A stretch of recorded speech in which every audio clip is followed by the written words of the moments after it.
back. Here we are. This is the As Promised conversation about artificial intelligence and machine learning and all the things that scare the crap out of me. So we're going to have that discussion, and we're going to talk about how we can change some of the things that we're doing in our business, what role some of this might play in terms of how we look at the future. We're going to center this conversation around what's possible in terms of customer experience, kind of employee and operations, and then the last one was really how does this play into strategic consideration. So to do that, I've got two people joining me here on stage, excellent experts in this space. Well, maybe not Brian, but we've got Anoop Kanthan from omniX Labs and Brian Krusz from Sergeant Cleans. Welcome to the show, guys. Thanks for having us. So let's first just kind of give folks a maybe like a 90-second introduction as to who you are, kind of how you're coming at this conversation. Anoop, you can start first. Sure. So I'm the CEO of omniX Labs. It's an EverWash company. We're an analytics platform that helps generate real-time data for you to take action on, frankly, to maximize the return on your investment. We use the omniX product in our car washes. So we have 12 car washes throughout Northeast Ohio, and then we're building 3 additional ones. The name is Sergeant Clean Car Wash. It's been 8 years in the Marine Corps, and we actually had a small little tidbit. We had a contest to rename the car wash after the first year we opened, and we had 2,100 entries, and Sergeant Clean was one of them. So a customer came up with the name. It's pretty neat. A customer? I did not know that story. Yeah. So I mean, that's like the ultimate exercise in letting go of control. Yes. Good for you, especially with your background.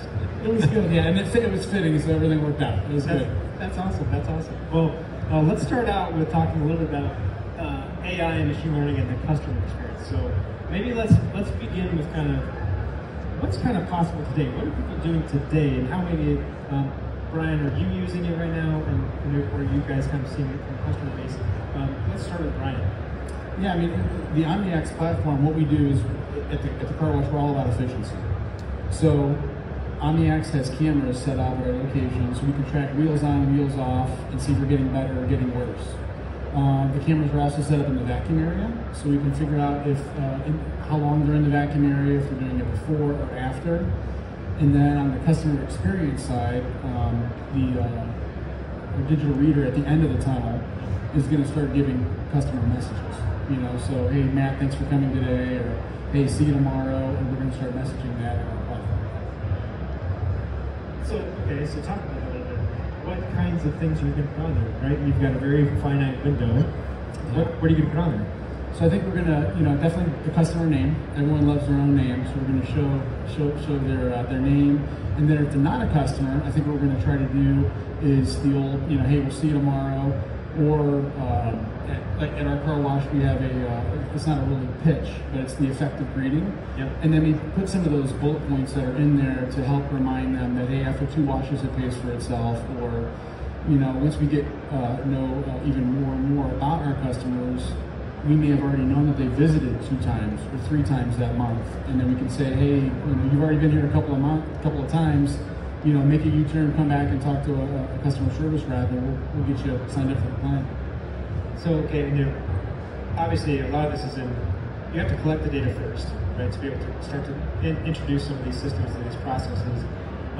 But what are you all looking at in terms of where you want to kind of push from a customer experience perspective and like personalizing that and making it really enriched by leveraging technology and this machine learning approach that you all focused in on? Yeah, right. So I think probably just step back and define what artificial intelligence and machine learning really is it's about emulating the human brain using technology. And so why is that coming up now? It's been around for a long time. We've been trying to emulate the human brain for some time. But the leap came with the cloud, meaning the cloud computing services that are available to us, but also the processing power and its tremendous growth. So what you've done is you combine this availability of a highly accessible technology.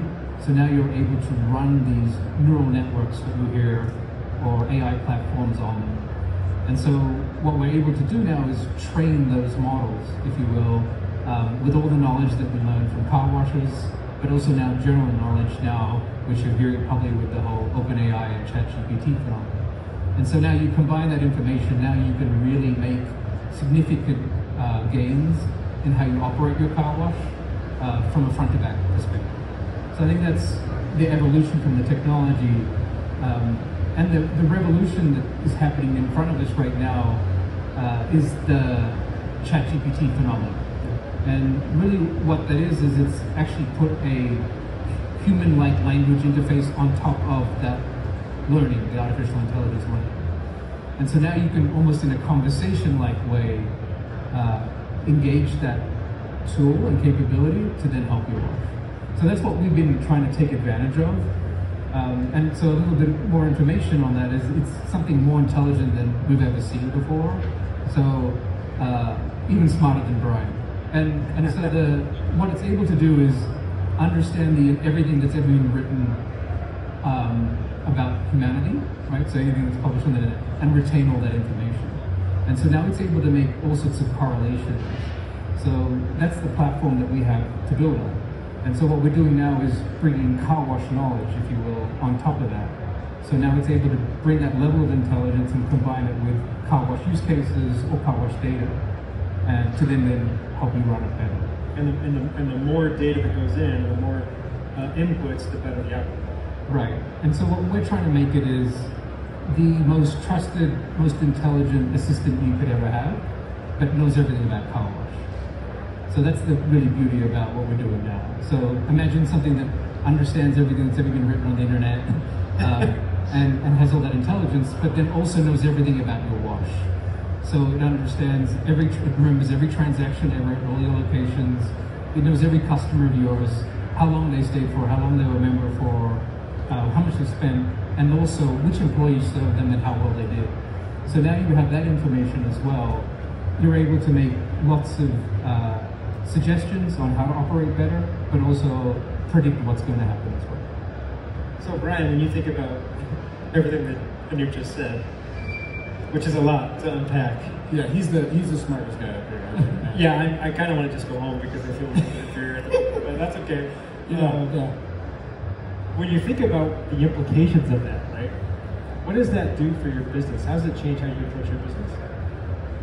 A lot of things. I often, when I get up in the morning, I said, how can I make my life, how can I make my GM's life easier? Right? We talk about that from a call center perspective. Is we need them, they're the leaders of the organization, right? We believe in 100% autonomy at Sergeant Clean. So we want them to run and act as if it's on their own. They're running their own business, and I think AI is going to give back time to the general managers so they can lead and focus on their team, focus on the customers, and do the real task at hand so they're not stuck in an office, doing schedules or, the monotonous tasks. And I think the AI component, and I think we referenced it on one of our calls, was Star Trek, right? Yeah. What's the name of the ship? The USS Enterprise, right? Everyone's on the ship, and the ship's smarter than they are, and they're just little reminders, little hints, right? So not a level of micromanagement, but just, hey, Thursday's coming up, do we order so? Or, hey, tomorrow it's going to rain, do we want to, adjust the schedule? So maybe there's a loader, which I love the efficiency side of things, is a loader is in the tunnel, we're starting to increase, the car's coming, we can get him or her out and put the best loader in during those peak times. And a manager may be on the phone or, dealing with the situation. Those are just little helpful hints and reminders, and I think that's going to be extremely beneficial. Yeah, I would agree with Brian. I see this as augmenting or assisting the operator. I think there's a lot of negative statements about possibly just, replacing the human. I think we're some ways off that, so maybe helping become semi-autonomous, but by and large assisting and making that operator or that manager more productive. Well, what's fascinating about the example that you're painting, Brian, is okay, so, and we talked about this before, right? If maybe that we notice that there's a certain time of day during the week that we're just not doing very well. Everything drops off, we should be really killing it based on every other indication, but something's just not right. Well, then you can figure out with something like AI and machine learning, it can crunch all the data, it can look at employee performance, and it can figure out, oh, well, every Tuesday from 5 to 7, these two employees overlap, and they don't really get along. They don't work well together. And then it could say, hey, Brian, you might want to consider adjusting the schedule so that Brian and Anoop don't work together anymore. Right? I don't know if No, that's not true. I love it. All right. So, but what else is like? How far are we from that? I think we're like, if you think about it in sort of 3 eras, right? There's one era which is where we're capturing information. Yep. And we're able to retrieve it, but then the human needs to make sense of that information and digest it. And I think the era that we're on, at least what we're doing right now, is we're able to then synthesize that information and give suggestions. So we might be able to say, the queue is getting too long at your particular store, it's exceeding this amount of time. But what we want to get to and what we're working on now is that third era, which is, as you said, a suggestion and possibly even taking the action, which is, okay, the queue is getting very long, and by the way, you've noticed it's only happens between Tuesday at 12 and 1, and by the way, that's when Anoop and Brian are on duty. And so that's sort of the next era, and we actually have beta releases on that observation data.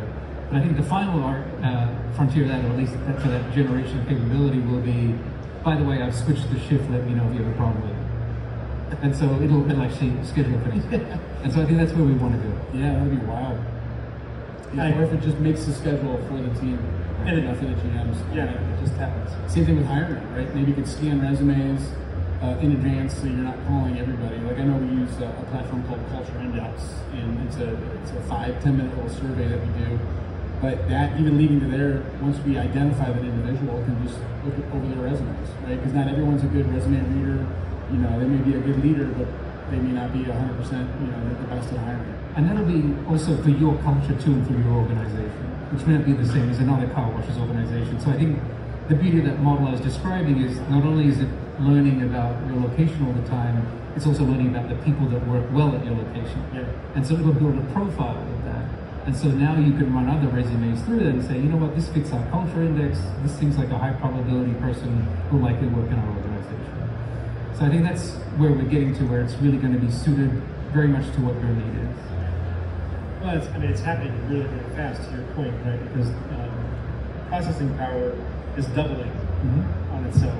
And that means that these things that we talk about that are theoretical maybe aren't a year away, they might be 6 months away, or they might be 3 months away, because everything's just happening faster now because the changes accelerate. But when you think about kind of how things are changing and how you think about what that's going to enable you to do, I want to move into like the strategic side, right? So let's talk a little bit about like site selection and maybe site layouts, even in terms of how I should improve it. What's kind of coming in that space? How can this be used in that area? And either one of you can start. Yeah, I think what we're doing now is we're understanding what constitutes a good wash, an optimal wash at various locations, various types, and of course various geographies. And so once you understand that data, you can better predict for a given location what its performance will be. So some of the products we're working on for now, for example, is you can give us any address in the United States, and we'll tell you the optimal 3-year projected volume for that location for an express wash. And so we did that through understanding how other washes are operating, found the benchmark performance, but then we've also correlated with lots of other data. So we bring in US Census data that's really accessible. We look at weather patterns, we look at competition, we look at retail density. And so what would have taken you maybe 3 months to hire a consultant to go visit that big patch of dirt, to write a report, look up the data, and make a recommendation, now takes you 30 seconds. And it's not that we've come up with some new way of assessing it, it's because we're able to synthesize that data so much faster than a human could, but most importantly also we remove the emotion from that conversation. Oh, that's a really important piece, is that emotion piece, right? I mean, humans are great at a lot of things, but we are not good about taking the emotion out of a purchasing decision or something that maybe will end up being a really poor choice that we spent money on, or a bad location because we just feel good because it's buying Chick-fil-A. Maybe that's not an A site, right? Maybe that's not an A site. But ultimately, the human does make the decision, right? So what we're doing is accelerating the data analysis, the synthesizing of it based on these criteria, and then it's up to the board or the manager or whatever to make the decision on whether they go with acquisition or not. Yeah. I mean, I like it definitely from the site selection perspective because we have an internal scorecard that we do when we select the site. So obviously my feet are in the dirt quite a bit and at all different hours of the day, but there's a scorecard and that's subjective and objective.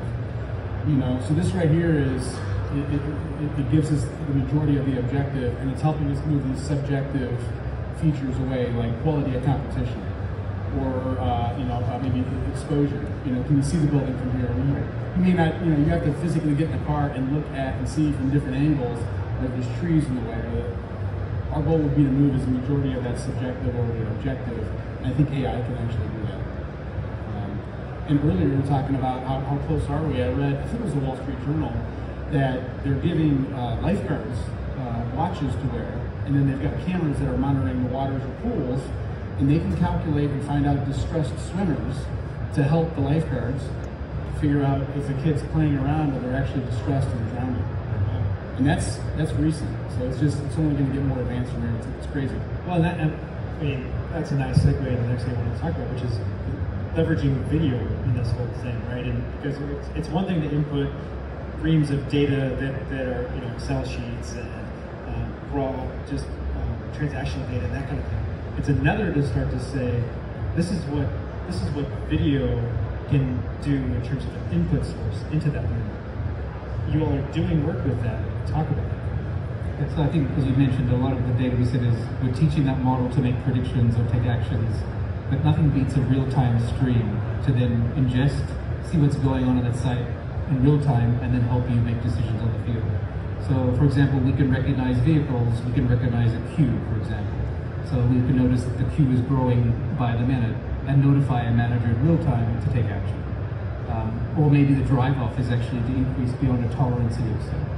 So I think that this allows you to not only make portfolio analysis when you have more than a few locations, it gets hard to do this. You get that information back to you, but it also allows you to take action now, rather than waiting until Monday morning where you get the report and you talk about it with your managers what you could have done better on the weekend. Well, and that's a great point about the speed of it too, because it's the same with site selection, right? You can do all the reporting and do all the things, but then by the time you actually are ready to take action, none of that data is worthwhile anymore. It was 18 months ago. Now you can be armed in 30 seconds with everything you need to choose and accelerate, which is really important right now. There's a lot of competition. I want to talk a little bit about maintenance, right? And maybe some predictive maintenance elements to this, because with all the sensors and the monitoring that we're able to do, that opens up some opportunities as well, right? I mean, wouldn't it be nice to know exactly when something's going to break? It's Saturday about noon-ish, by the way. Yeah, it's never on the rain day. Yeah. Nothing ever breaks on a rain day, or exactly. I 100% think it will. I think when we look at the machines, they're not going to talk to you. So, the wraparound brush, the top brush isn't going to tell you I don't feel good today. Something's going to happen, or even like the impellers of the blowers. I've heard cases where the impellers have just gone crazy and shot out metal and threw it on cars and dropped off. To be able to put a sensor on there to determine, and I think some of that's already kind of out there, but to determine that ahead of an accident or to prevent any downtime is paramount, because as humans we're all flawed. So you may walk past a wraparound 3 times and never see it, or a hydraulic leak that's just barely starting, that you open the car wash the next morning and it's a huge problem, and that's the beautiful sunny day, in the middle of December in Ohio, and everyone wants their car washed, and here the first dozen cars got hydraulic fluid all over them. Yeah. So, and I know you guys have been there. Totally agree with Brian. I think there's the sensors and the information there. There's probably a first level of, I'm sure they all have scheduled maintenance schedules that at least could notify and play that level of benefit. I think the second thing could be that it learns predictably based on a certain level of transactions, level of volume, that it can predict when it's likely to have an issue. And I think that is the way it'll be the value of, hey, we're getting close to that threshold. I suggest you take a look at it now, or maybe consider servicing it in the next week or so. So those kind of reminders, as you said, speaking to you. But I also think the future next level would be, think about it, not just understanding that particular piece of equipment, but also the data around it. So an example would be, well, you know what, I think while the service is coming up in a month from now and it probably looks good, I noticed that there's actually a sale on. You'll get it for 20%, so I think you might as well do it now. And that's when it's really providing tremendous value, because it's taking so many other data sources. Yeah, especially on consumables, right? I mean, finding that and analyzing when that sale could be predicted. Correct. Yeah. We have some, even just us 3 up here, let alone a general manager or a team member at the site, we have tons of stuff going on.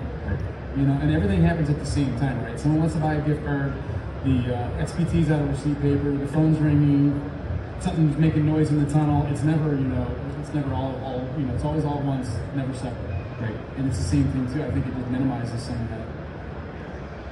I do want to say we are open for questions. I get a little engrossed in what these guys are saying, so we are open for questions. If you have one, you can raise your hand. And if you need to think about it for a minute, I got a couple more I want to ask, but I did want to throw it out there. This is an open forum. You can ask us questions. Oh, we've got one right here. Here, hang on. Let me get a mic right up to you. We've got one coming from the back of the house here. Front of the house, back of the house. I don't know.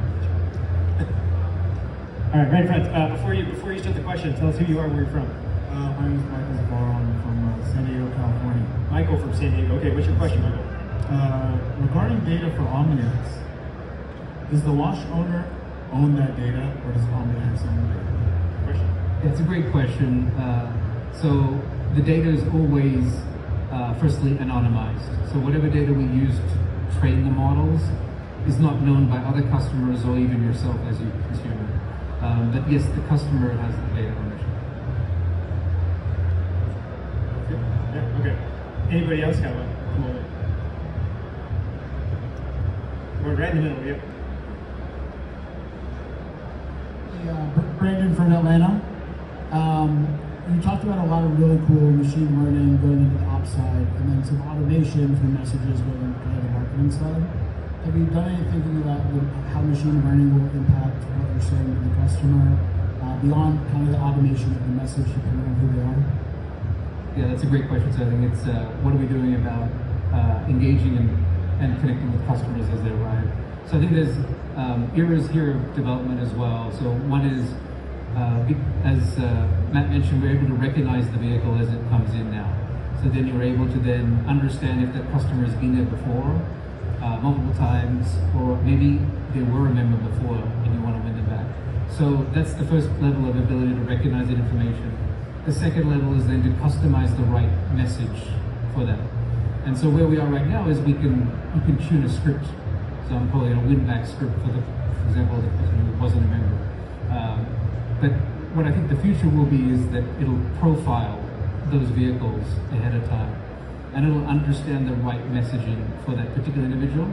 And it'll either deliver it directly to them, maybe, or it will obviously direct the attendant appropriately.